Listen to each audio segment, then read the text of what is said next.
OK. Donc, bonjour. Je m'appelle bien sûr Marc-André Bossani. Donc, aujourd'hui, je vais vous présenter AliFreeFold Multi, donc prédire les structures secondaires d'ARN homologues sans alignement. Donc, je fais partie du laboratoire Cobius. Donc, Cobius, c'est sous la supervision de Aida, celle qui vient tout juste de m'introduire, si on peut dire. Et dans le fond, qu'est-ce que fait le laboratoire Cobius? Ben, c'est de la bioinformatique. Donc, dans le fond, c'est un mélange de biologie et d'informatique. Fait qu'on va répondre à des questions biologiques avec des algorithmes, genre de programmation, simplement. Donc, pour commencer, dans le fond, donc la problématique que je traite principalement, c'est la prédiction de structures secondaires d'ARN homologues. Donc, comme on peut voir ici, c'est que en entrée, j'ai plusieurs séquences d'ARN et tout simplement qu'en sortie, je vais avoir une structure pour chacune de ces séquences-là qui sont en entrée. Mais une autre sous-problématique, dans le fond, qui peut survenir quand je fais la prédiction de structure, c'est que pour une séquence, donc en entrée, ben, j'ai une multitude de structures qui est possible en sortie. Donc ici, par exemple, pour cette séquence d'ARN, ben, on voit que j'ai le choix de 3 structures secondaires possibles. Donc, le but, dans le fond, c'est de déterminer laquelle qui va être, si on peut dire, la meilleure. Donc, avant, dans le fond, de rentrer plus en détail dans c'est quoi la prédiction de structures secondaires, mais ce serait le fun et intéressant de comprendre les notions biologiques derrière, dans le fond, qui se cachent derrière cette problématique-là. Donc, on va mettre en contexte en général, c'est quoi la différence, différencier l'ADN et l'ARN. Bon, tout d'abord, l'ADN a été découvert par Friedrich Miescher en 1869. Puis, ce qu'il faut retenir, c'est que l'ADN est composé de 2 brins qui sont complémentaires, donc comme on peut voir avec l'image, et que l'ARN, quant à elle, c'est seulement un seul brin. Donc, ça, on peut dire la moitié. Par la suite, si on continue avec le gène, donc un gène, c'est quoi? C'est une portion d'ADN, donc de notre double brin, qui permet de produire des molécules pour le fonctionnement des cellules. Donc, exemple concret, qu'ici, mon gène sélectionné, c'est d'encadrer en mauve, puis ça me permet d'obtenir un ARN. Puis à partir de cet ARN-là, c'est possible d'obtenir ou bien une protéine ou bien un ARN non codant. OK. Donc, si on continue avec le dogme central de la biologie moléculaire, si on regarde l'étape de la transcription, donc de l'ADN vers l'ARN, bon, à partir d'un gène de l'ADN que j'ai défini précédemment, on transcrit un pré-ARN. Donc, un ARN, mais pas tout à fait, si on peut dire prêt. C'est seulement après l'épissage du pré-ARN, dans le fond, soit qu'on va retirer les introns de la séquence, puis après ça, de concaténer les exons de la séquence, donc l'épissage ici, que ça va me permettre d'obtenir soit mon ARN codant ou un ARN messager qui se retrouve vers la gauche ici, ou un ARN non codant qui est vers la droite ici. OK. Donc maintenant, l'intérêt de l'étude de l'ARN, ben dans le fond, il faut savoir qu'il y a environ 80% du génome humain qui participe à des activités biochimiques après la transcription en ARN. Puis il y a seulement 2 à 3% de l'ADN du génome humain qui est transcrit en ARN messager pour produire des protéines. Fait que dans le fond, si on revient avec ce diagramme-là, bien seulement 2 à 3% qui produisent les protéines qui sont ici en bas à gauche complètement. Et donc, le reste produit nos ARN non codants qui sont la partie droite ici. Fait que ça montre un petit peu l'importance des ARN non codants dans le transcriptome humain. Et dans le fond, pourquoi est-ce qu'on s'intéresse davantage à ceux-là. Donc maintenant, je vais vous parler un petit peu qu'est-ce que les composantes de l'ARN. Bon, les différentes bases azotées de l'ARN, c'est l'adénine, la cytosine, la guanine et l'uracile, mais dans le fond, quand vous allez voir dans les figures le A, C, G, U, ben c'est relié aux différentes, on peut dire, aux définitions qu'on voit.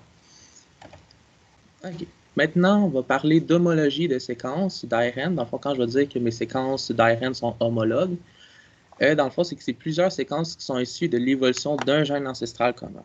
Donc, par exemple, si j'ai un ARN qui provient d'un gène de l'ADN, que c'est mon ancêtre ultime, bien, au cours de l'évolution, donc il peut soit avoir des pertes ou des modifications, bien, les racines, les nœuds ou les feuilles en bas de mes arbres, dans le fond, c'est mes ARN homologues parce qu'ils viennent tous de celui la racine non complètement, donc voilà.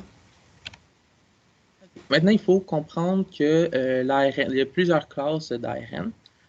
Fait que dans le fond, il y a deux classes d'ARN non codant si on se base sur la longueur de ces séquences. Donc, un ARN court, c'est un ARN qui a moins de 200 nucléotides. Nucléotides, dans le fond, on peut dire que c'est moins de, c'est des bases azotées, fait qu'il y en a moins de 200. Puis les ARN longs, c'est ceux qui en ont plus grand ou égal à 200 nucléotides. Fait que si on s'intéresse davantage sur la classe d'ARN court, dans le fond, on voit qu'on peut se baser sur la fonction de ces ARN courts. Donc, on peut voir que ça se redivise encore une fois en deux. Donc, on a les ARN messagers, donc le housekeeping en anglais, puis à droite, dans le fond, les ARN à potentiel de régulation, donc regulatory potential. Maintenant, je vais définir qu'est-ce qu'un ARN ménager, c'est quoi le but, si on peut dire, c'est quoi leur rôle. Mais dans le fond, c'est que c'est tout simplement pour maintenir le bon fonctionnement de la cellule.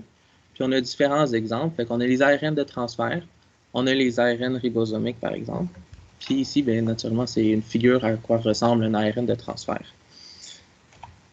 Et finalement, les ARN à potentiel de régulation, bien, eux, ils servent tout simplement à contrôler l'expression d'un ou de plusieurs gènes dans la cellule.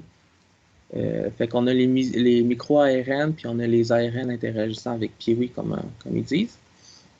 Fait que ça, c'est les deux principaux sous-classes, on peut dire, de mes ARN courts. Okay.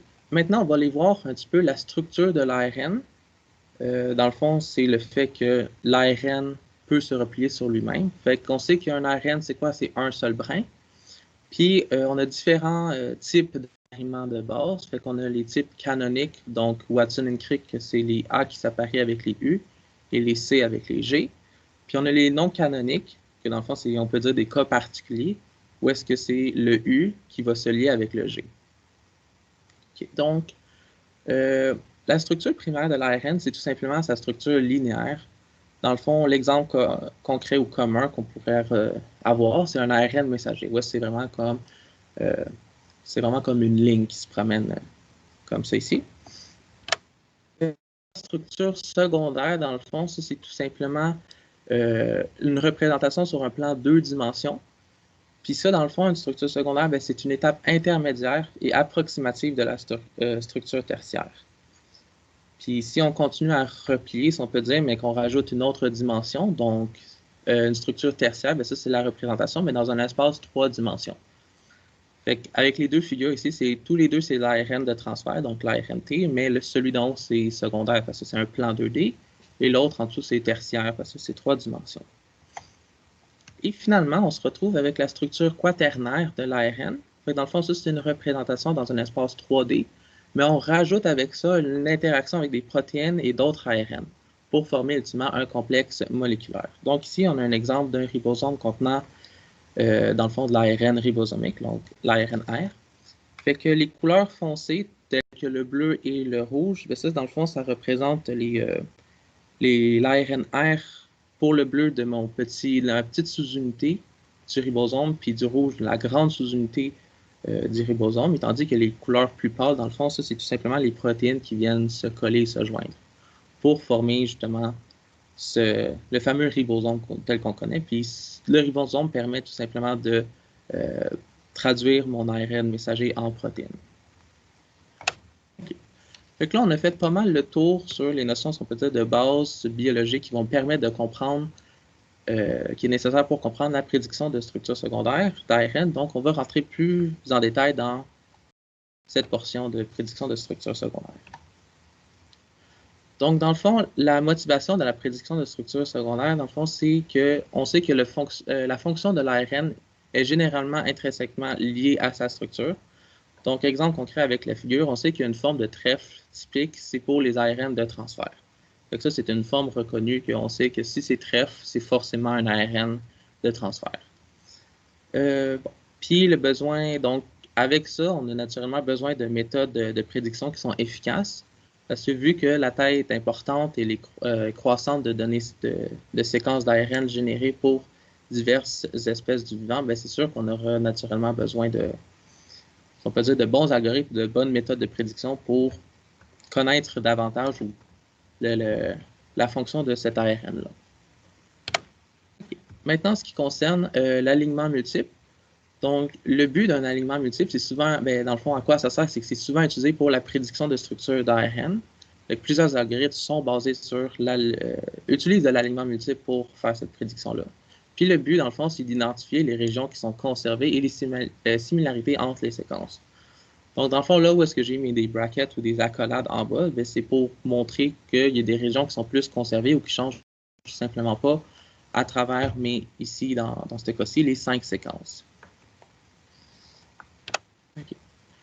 En ce qui concerne maintenant les classes de méthodes de prédiction de structures secondaires, il y en existe deux. Il y a les méthodes pour une et une seule séquence, puis j'ai des méthodes pour un ensemble de séquences homologues, donc dans le fond de plusieurs séquences. Fait que je vais aller les définir dans les deux prochaines diapos. Donc, en ce qui concerne les méthodes pour une seule séquence ici, on a l'algorithme de Nusinov qui a été fait en 1978, que dans le fond, le but de cet algorithme-là, c'était de maximiser le nombre d'appariements de bases azotées. Dans le fond, pour une structure secondaire, plus j'avais d'appariements, donc si on regarde l'exemple concret, la figure de droite, plus j'en avais, mieux c'était. Donc, c'est vraiment ça. Le but, c'est d'en avoir le plus possible dans ma structure. Cependant, Zucker, lui, en 1981, lui, il disait, au lieu de maximiser le nombre d'appariements, nous, ce qu'on veut, c'est qu'on veut minimiser l'énergie libre de la structure secondaire. Fait que dans le fond, c'est quoi une énergie libre? Dans le fond, c'est que la somme des énergies qui sont dites négatives par les appariements de bases azotées, donc mettons ici le A avec le U, le C avec G, le fait qu'ils sont appariés, ça va faire une énergie négative. Puis de faire additionner avec les énergies positives par les bases azotées libres. Donc, dans le cas de la figure ici, ça va être mon AAU. Que ça va rajouter dans mon équation, donc dans ma somme, des énergies positives. Puis le but, c'est de minimiser cette énergie-là. Donc, c'est pas mal ça. Donc, pour les méthodes, une seule séquence, c'est rapide, mais ça a une faible précision. Donc, c'est ce qui apporte la raison pourquoi est-ce qu'on va s'intéresser davantage aux méthodes pour un ensemble de séquences homologues. Dans le fond, c'est qu'il y a 4 stratégies qui existent. Donc, il y en a 3 qui sont basées sur l'alignement, donc qui sont à droite de ma ligne mauve que j'ai tirée ici. Et il y en a une stratégie que c'est sans alignement, qui est dans le fond, c'est dans l'encadré en gauche. Donc, si je commence avec la stratégie qui dit aligner et replier, ça, tout simplement, c'est que je vais aligner mes séquences. Puis, dans le fond, je vais traiter le problème d'alignement en premier et en même temps, je vais traiter mon problème de repliement de séquences. Tout ça en même temps dans un même problème pour produire mes structures à la fin. Par la suite, pour la méthode aligner puis replier, donc ici, dans le fond, c'est que je vais résoudre mon problème d'alignement en premier. Puis après ça, avec le résultat de cet alignement-là, je vais l'utiliser pour résoudre le problème de repliement de séquences, pour obtenir après ça mes structures. Après ça, le repli puis aligné, dans le fond, ça, c'est que je vais replier tout d'abord, je vais résoudre le problème de repliement de séquences pour obtenir des structures en premier. Puis avec le résultat obtenu, je vais faire un alignement de ces structures-là obtenues. Je vais les aligner, puis avec l'alignement, dans le fond, je vais pouvoir être capable de retourner une structure secondaire pour toutes mes séquences. Et finalement, si je retourne à ma stratégie la plus à gauche, donc l'assistance alignée, mais dans le fond, elle, c'est qu'elle va résoudre le problème de repliement de structure, mais sans se baser sur des méthodes d'alignement, que ce soit de l'alignement de séquence ou des alignements de structure. Fait que ici, dans le fond, l'avantage dans le petit encadré ici, c'est que c'est plus précis, mais c'est coûteux en temps à cause du fait que, à cause de l'alignement, pour le cas des 3 méthodes qui utilisent de l'alignement. Ça fait que dans le fond, la raison pourquoi c'est plus précis, c'est qu'on va être capable, si on peut dire, de se baser sur plusieurs séquences, donc de faire un échantillonnement sur plusieurs séquences pour trouver un résultat ultime. Alors qu'avec la méthode précédente, c'est que j'avais juste droit à une et une seule séquence. OK. Fait que maintenant, pour la représentation des structures secondaires, dans le fond, ici, il faut comprendre qu'une structure secondaire, dans le fond, c'est que c'est un ensemble d'éléments structuraux. Fait que dans le fond, je peux vous les présenter en général ce qu'on retrouve dans une structure secondaire. Donc, en bleu, ici, c'est une boucle externe. Donc, c'est tout simplement le fait que en début de séquence, on peut dire, ou le début puis la fin de ma séquence, ben, c'est qu'ils sont juste pas attachés ensemble, fait que ça forme une boucle externe. Ça, dans le cas d'une tige, c'est tout simplement plusieurs appariements. Donc, le fait que j'ai mes C, mes G qui sont appariés ensemble, bien ça, on va dire que ça forme une tige.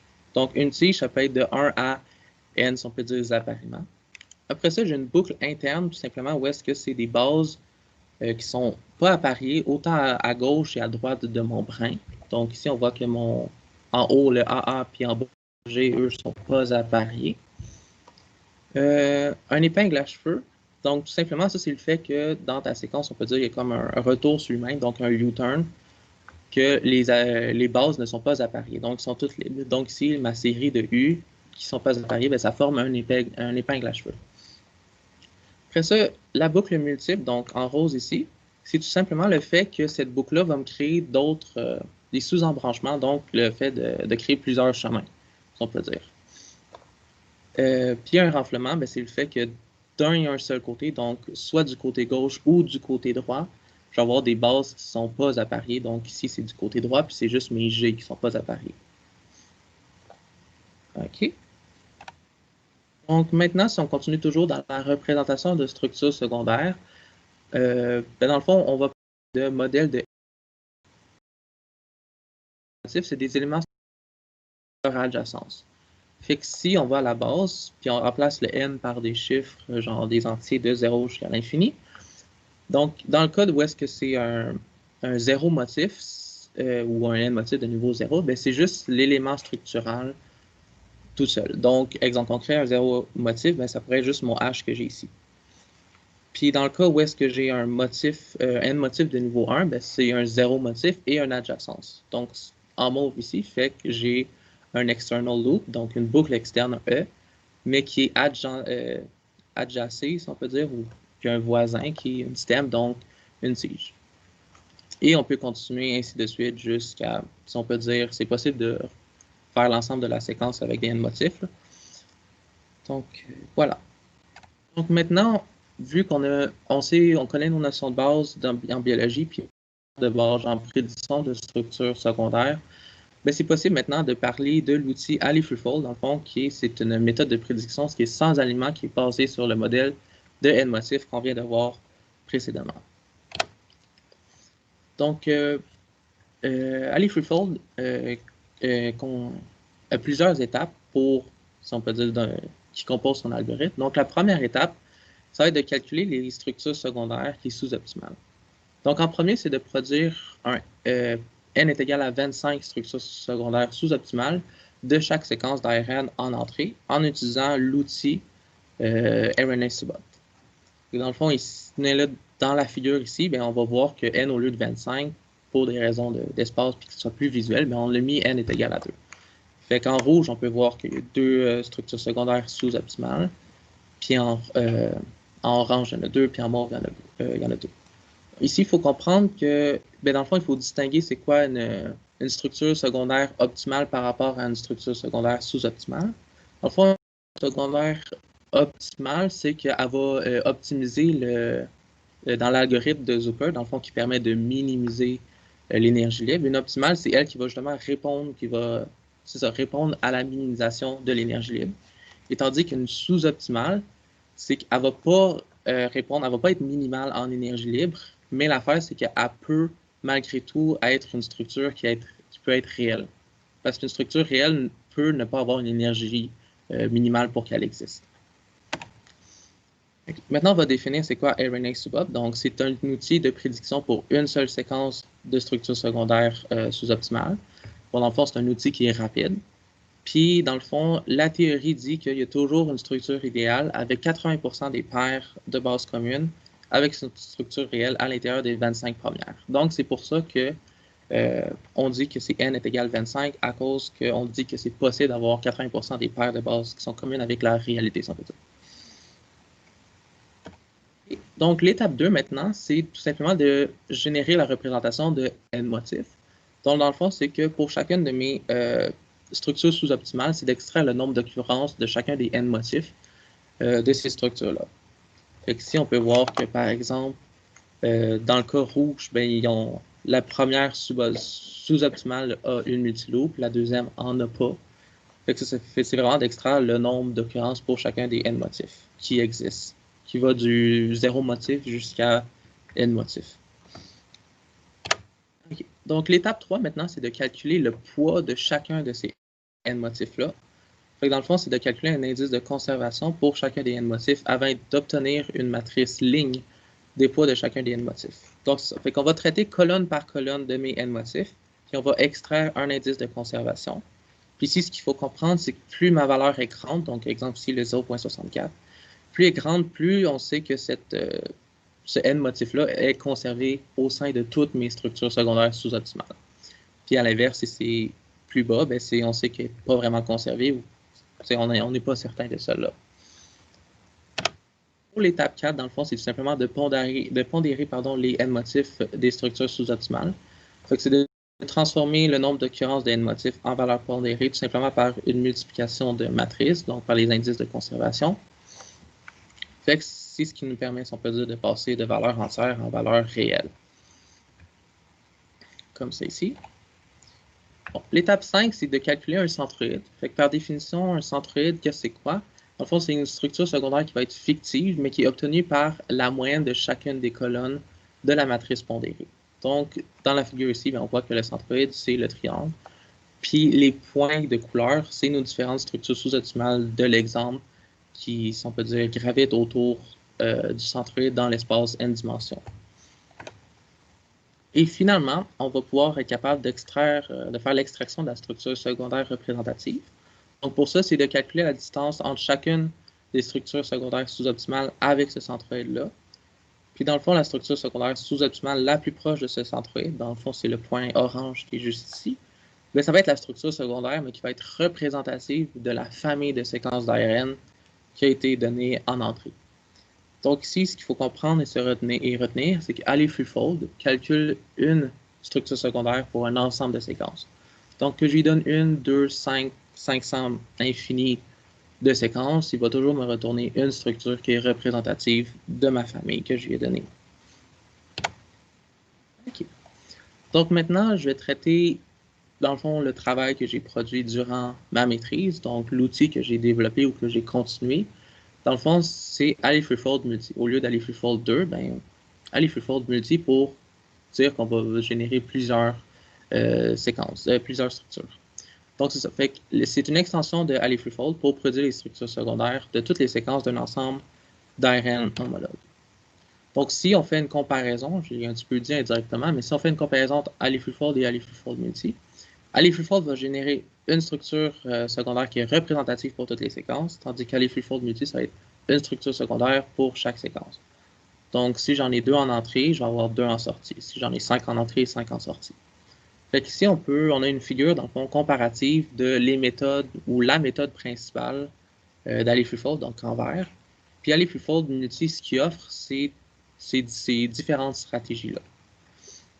Donc, on voit qu'il y a une certaine évolution et une certaine extension.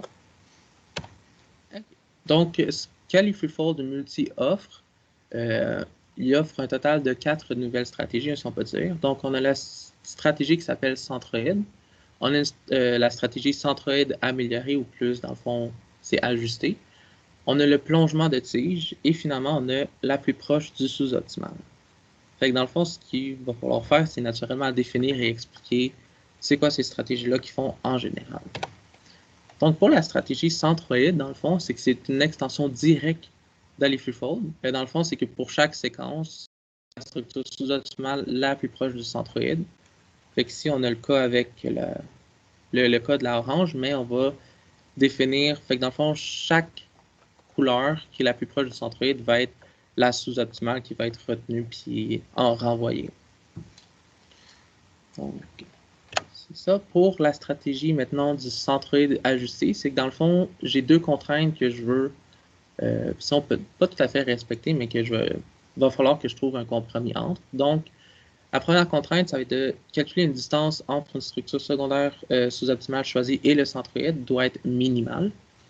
Et aussi que ma distance entre chacune de ces structures-là, donc secondaires qui existent, soit minimale aussi. Fait que dans le fond, le but, c'est de trouver un compromis entre ces deux contraintes-là, parce qu'on ne peut pas respecter les deux contraintes à 100%. Fait que c'est de trouver un compromis pour choisir la structure secondaire pour chacune de ces séquences d'ARN-là. OK.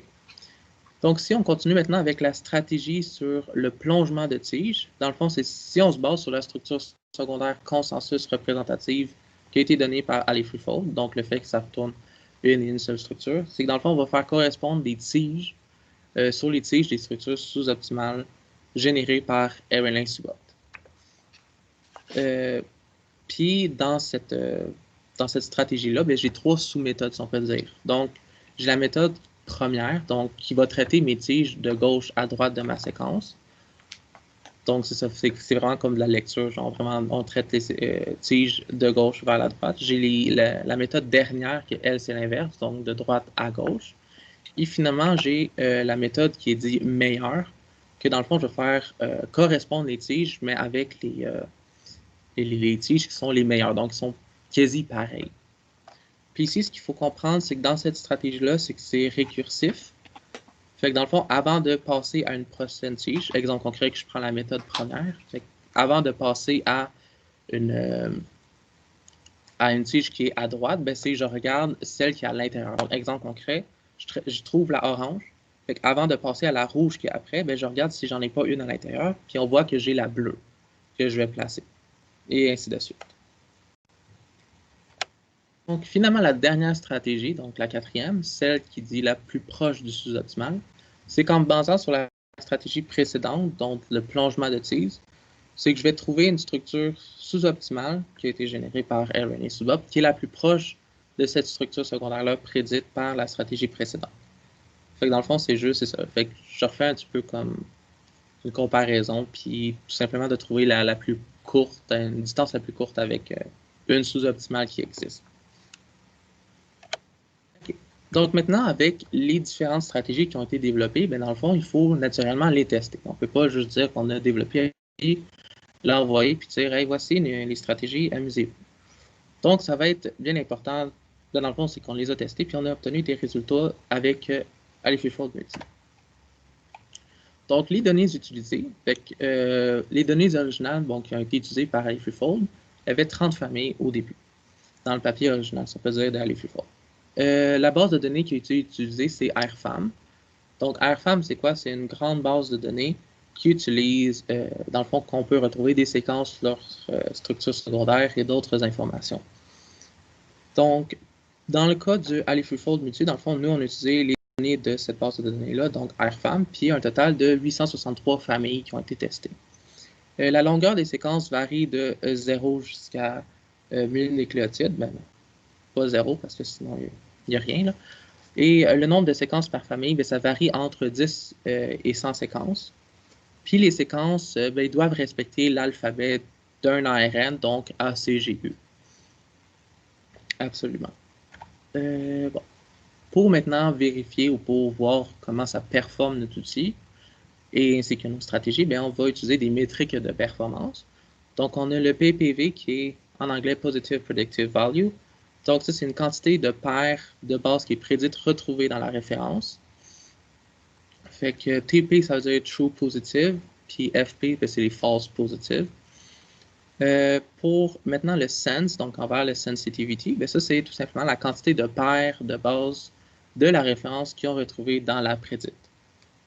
Fait, donc voilà, ça c'est l'équation qui se retrouve à droite en vert. Et finalement, j'ai le MCC, donc le Matthew Correlation Coefficient, que dans le fond, ça c'est une combinaison des métriques PPV et Sense qui sont définies juste en haut. Maintenant, on passe aux résultats.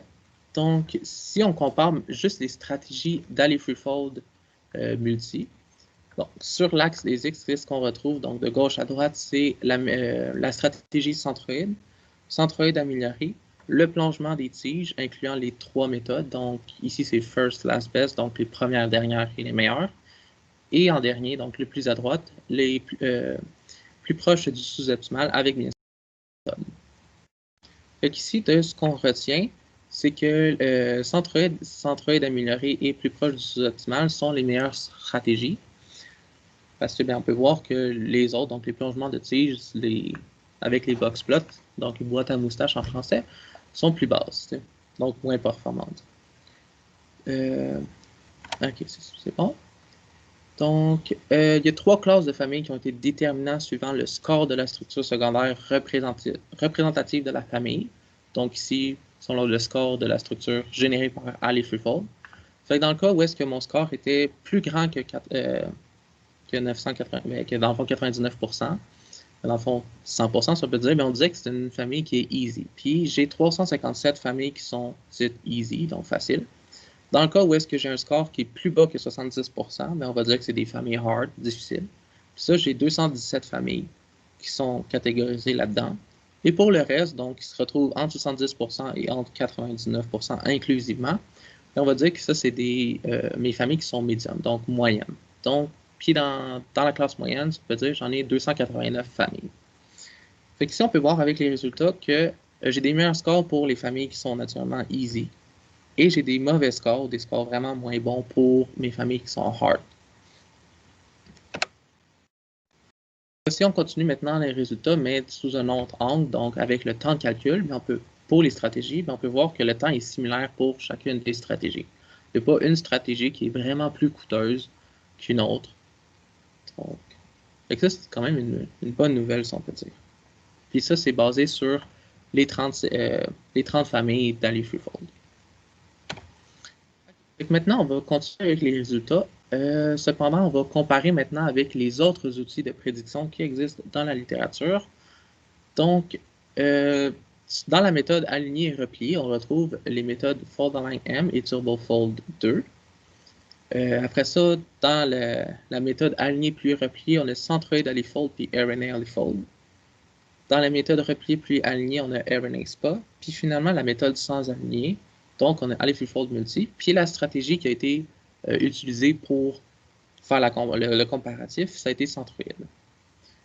Donc, j'ai mis le code de couleur avec, on peut dire, avec ce qu'on obtient dans le boxplot, donc boîte à moustache, pour que ce soit plus visuel au lieu de se pencher la tête et essayer de lire, si on peut dire, mon axe des X. Okay, c'est ça. Fait qu'avec les résultats, maintenant, les constats, dans le fond, c'est qu'on voit que Ali Freefold Multi a un plus grand MCC maximum. Dans le fond, c'est la couleur rouge, mais la colonne de gauche. Puis TurboFold 2, elle, c'est un plus grand MCC et Sense, mais moyen. Moyen, dans le fond, c'est mes tiges ou mes barres qui sont pleines.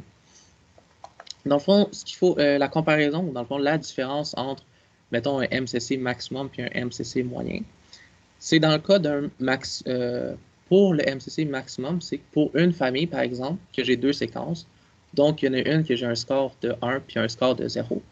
Quand je dis le plus grand MCC maximum, c'est on va juste retenir pour cette famille-là, dans le fond, le maximum de score que j'ai tenu. Donc, dans ce cas-là, ça va être 1. Puis, je fais ça pour toutes mes familles.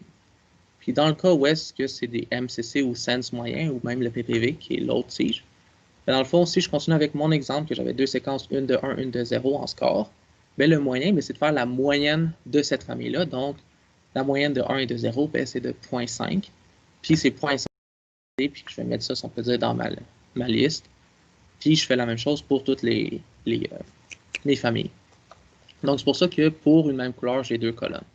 Fait que celle de gauche représente le maximum de score. Puis celle de droite, pour la même couleur, naturellement, c'est le moyen de score, ou la moyenne de score. Donc, finalement, si je continue avec le troisième point, puis j'ai le plus grand PPV maximum et moyen pour les méthodes qui sont de type aligné puis replié. Donc, ça, c'est mon centroid AliFold en mauve et mon RNA AliFold en rose. Et les petits points qu'on voit, c'est des outliers, donc données aberrantes. Et finalement, pour le temps de calcul pour les outils de prédiction, dans le fond, ici, on voit que AliFreefold Multi est le plus petit en temps d'exécution, donc le plus rapide. Puis si on regarde, ici, c'est un petit peu compact quand c'est en bas de 300, on peut dire séquences en longueur. Si on regarde dans nos pires cas, donc nos plus grandes séquences, donc de 600, on voit qu'en rouge, donc celle en bas, que AliFreefold Multi est le plus petit, donc le plus rapide. Et finalement, que Fold-Align M et TurboFold, fait que mes méthodes de aligner et replier, donc qui font et de l'alignement et du repliement en même temps, sont les plus grands en temps d'exécution. Fait que si on peut dire, c'est les envers de médailles du bon vers du mauvais vers le bon pour chacune de mes outils. Fait que maintenant, on va, naturellement, vu que les résultats ont été sortis, on va pouvoir faire des conclusions et des perspectives par rapport à l'AliFullFold multi. Donc, en ce qui concerne les perspectives d'amélioration, ben dans le fond, avec l'hypothèse qui disait que c'était possible de trouver une structure ayant en moyenne 80% des paires de bases communes avec la structure réelle dans mes 25 premières structures secondaires suboptimales, ben on peut voir avec la figure qui se retrouve à droite, qui est fausse. Parce que dans le cas de nos 30 familles initiales qui ont été utilisées sur AliFullFold, on peut voir que si, même à partir de medium et hard, mais je vois que, dans le fond, mon moyen ou dans le fond, la petite barre orange, là, ben, elle se retrouve en bas du point 8, donc du 80%. Donc, on voit ici que, si on peut dire, l'hypothèse est rejetée parce qu'on peut voir que parmi les 25, ben, c'est pas vrai que je retrouve 80%. C'est pas tout le temps vrai. Fait que dans le fond, ça veut tout simplement dire qu'il faudrait trouver une autre méthode ou une meilleure méthode d'échantillonnage de structures secondaires sous-optimales. Donc, le fait de se baser sur les 25 premières, c'est pas assez. Donc, si on continue maintenant avec la référence et le code source, dans le fond, l'article d'AliFullFold multi, donc Alignment Free Method to Predict Secondary Structures of Multiple RNA Homologues, dans le fond, c'est un article qui a été publié dans Nature Genomics and Bioinformatics tout récemment, cette année. Puis aussi, l'outil AliFullFold multi, ben, il est disponible sur GitHub pour ceux qui s'intéressent à le tester, puis tout simplement de continuer dessus. Et donc, on va passer maintenant au remerciement. Fait que je voudrais remercier le laboratoire Cobus au complet et bien sûr l'Université de Sherbrooke. Donc, merci de votre attention. Fait que si vous avez des questions, j'ai mis en rappel, si on peut dire, les différents chapitres importants qui composent ma présentation. Donc, merci. Merci beaucoup, Marc. La présentation était très intéressante, en tout cas très facile à suivre pour moi. Merci beaucoup. Donc maintenant, on va passer, on a 10 minutes, 12 minutes pour vos questions. Est-ce qu'il y a des questions pour moi? Vous pouvez juste activer vos micros ou vos vidéos si vous voulez poser des questions. Oui, est-ce que je peux commencer? Oui. Bonjour, merci Marc pour ta présentation. J'ai très bien aimé la présentation. C'était très informatif. J'ai juste deux questions. La première, sur le slide 23, sur les différentes méthodes donc aligner, appuyer, folder. Et voilà, donc là, ce que j'arrive pas à comprendre, la méthode la plus à droite, parce que je sais que l'objectif, c'est d'avoir faire la prédiction de la structure. Et du coup, on passe par l'alignement. Mais la dernière méthode à droite, le titre, c'est replier puis aligner. Et du coup, lorsqu'on fait donc replier, ça veut dire est-ce que c'est bon, on a la prédiction de la structure, pourquoi après on fait l'alignement? Donc ça, je ne comprends pas. OK. Dans le fond, ici, toujours avec les trois séquences que j'utilise, bon, j'ai oublié de les mentionner plus haut, là. Les trois séquences que j'utilise, en premier, c'est que je vais replier, exemple concret avec, mettons, RNA subop, je vais replier trouver plusieurs repliements possibles pour chacune de mes séquences. Donc, la première va être la première ligne, et ainsi de suite. Puis après ça, quand je suis rendu à la phase d'enligner, dans le fond, donc l'alignement ici, c'est que je cherche tout simplement à voir s'il n'y a pas des formes qui sont conservées ou des éléments structuraux, on peut dire, qui sont conservés. C'est pour ça ici qu'on parle d'alignement de structure. Fait que, si on voit que pour chacune de mes séquences, ben, je suis capable d'avoir des... bon, oui, c'est des structures et des séquences super simplistes, mais je n'ai pas non plus beaucoup de place. Là. Ici, on voit que l'affaire qui est conservée et qui est commun, c'est qu'ils sont toutes, si on peut dire, ou une base libre en bas complètement, donc en hairpin, puis que j'ai tout le temps deux appariements, donc deux tiges, deux stems. Fait que c'est ça ici, si on peut dire, l'aspect de l'alignement, c'est qu'on va... Fait que, je sais pas si ça répond à ta question environ. Oui. Du coup, donc l'alignement, donc c'est comme c'est une étape intermédiaire qui vise à aligner donc les structures donc résultats pour prédire la structure finale, en fait. Exactement, oui. Ok. Ça fait qu'au lieu de faire un alignement basé sur les séquences avec les autres cas, donc aligner et replier, aligner puis replier, ben, au lieu de le faire sur la séquence, ben, dans le dernier cas, c'est de le faire sur les structures. Ok, merci beaucoup. Et pour la deuxième question, en fait, pour la suite de votre travail, pour aller freefold et aller freefold multi, donc, tu as dit que donc, freefold, donc, il ne se base pas sur l'alignement. Donc, pourquoi ce choix-là? Donc, pourquoi donc, on évite d'utiliser l'alignement? Dans le fond, pourquoi est-ce qu'on évite d'utiliser l'alignement? C'est tout simplement qu'on sait que l'alignement est coûteux en temps. Dans le fond, c'est ce qui fait que, comme on a vu avec les résultats, que TurboFold et Fold Align M étaient vraiment comme dans le tapis, si on peut dire. Fait que c'est vraiment l'aspect de temps qui est dérangeant, si on peut dire. Tu sais, ça serait intéressant d'avoir les résultats les plus rapidement possible. Et non lancer le programme, puis d'ici 2 semaines, d'avoir potentiellement des résultats s'il n'y a pas une patte de courant entre-temps. Donc, ça fait que c'est pour ça qu'on veut éviter l'aspect d'alignement multiple, que ce soit d'alignement de séquence ou de structure, mais on le sait que on va peut-être avoir une diminution de précision à cause qu'on ne se base pas sur les alignements, mais c'est ce qui nous intéresse ultimement, c'est la rapidité, puis de rejoindre, si on peut dire, les scores et les performances des méthodes aligner, replier, puis aligner, puis replier. Fait que ça, c'est bon? Ouais, ok, merci beaucoup. OK. Merci pour les questions et puis pour les réponses aussi. Avons-nous d'autres questions pour Marc? Salut, petite question. Merci Marc-André pour la présentation. Je dirais, ma question concerne les données que tu as utilisées pour calculer les faux négatifs, faux positifs, tout ça, les vrais positifs, etc. là.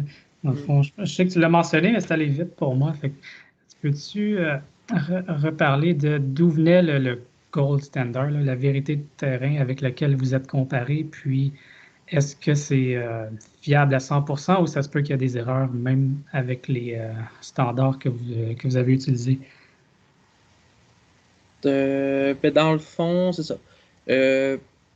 L'affaire, c'est que c'est ça, on utilise naturellement des vérités terrain. Fait que dans le fond, c'est que dans notre base de données, dans le fond, c'est qu'il est possible d'avoir juste les séquences, puis on a c'est ça, juste les séquences, puis on peut avoir aussi les structures qui sont, on peut dire, vérité terrain. Fait que dans le fond, ce qui se passe, c'est que on va extraire d'un côté juste on met de côté, si on peut dire, vérité terrain, puis on travaille juste avec naturellement comme les données.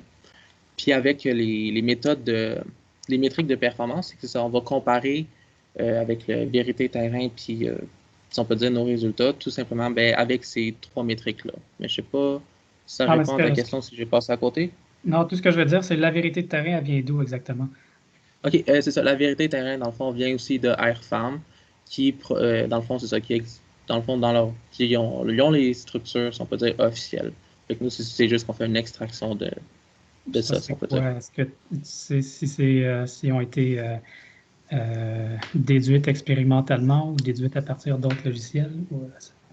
Je pense que ça, c'est plus. Ben, je ne vais pas mettre mon doigt dans.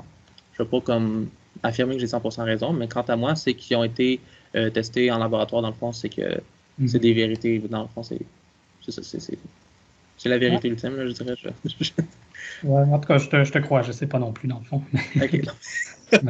Merci pour la réponse. OK. En fait, on a à la fois, je me permets de prendre la suite de Marc-André, c'est comme il a expliqué.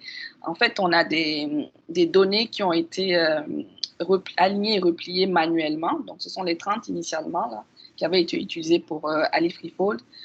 Puis, on a également des données dans AirFarm. Les données de AirFarm, de la base de données AirFarm, ben, il y a à la fois des repliements qui ont été vérifiés manuellement, puis il y en a d'autres également qui ont été obtenus à partir de consensus des différentes méthodes de repliement. Ah, OK, d'accord, merci. Merci pour les questions et réponses à nouveau. Est-ce qu'on a d'autres questions pour Marc? On a encore le temps pour une ou deux questions.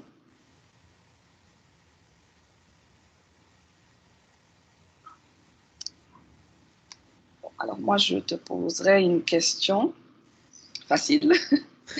En fait, c'est juste pour apporter des précisions sur ta présentation. Pourquoi s'intéresser en particulier aux ARN courts? Parce qu'au début, tu nous as dit dans les ARN non codants, il y a les courts, il y a les longs.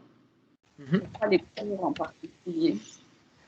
Ben dans le fond, les courts, parce que naturellement, s'ils sont courts, dans le fond, c'est qu'ils sont plus faciles à prédire que les longs, parce que les longs, c'est ça, ils ont plusieurs cas parce que dans le fond, un long peut avoir sur une bonne partie, dans le fond, de sa séquence, dans le fond, de sa structure secondaire, peut décider d'avoir une longue partie qui est tout simplement comme un brin tout seul, si on peut dire.